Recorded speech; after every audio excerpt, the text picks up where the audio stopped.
সুনামগঞ্জ জেলা বিষ্ণুপুর উপজেলার গাগটিয়া গ্রাম সীমান্তবর্তী এলাকার একটি পরিত্যক্ত বাড়ি থেকে বিপুল পরিমাণ ভারতীয় জিরা এবং ফুচকা আটক করেছে সুনামগঞ্জ বিজিবি, যার আনুমানিক বাজার মূল্য ৪২ লক্ষ টাকা।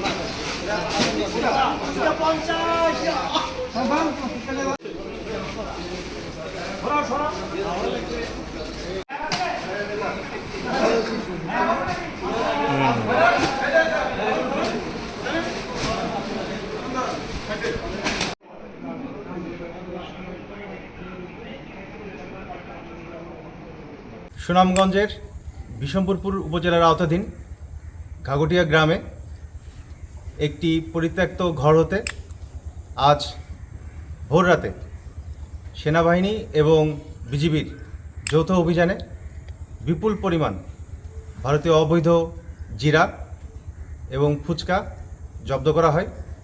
প্রায় আনুমানিক ৯,৫০০ কেজি ফুচকা এবং ২,৫০০ কেজি জিরা জব্দ করতে আমরা সমর্থ হয়েছি, যার আনুমানিক সিজার মূল্য প্রায় ৪২ লক্ষ টাকা।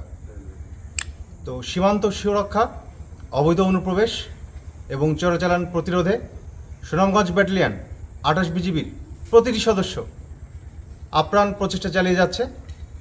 আমাদের এই ধারা অব্যাহত থাকবে।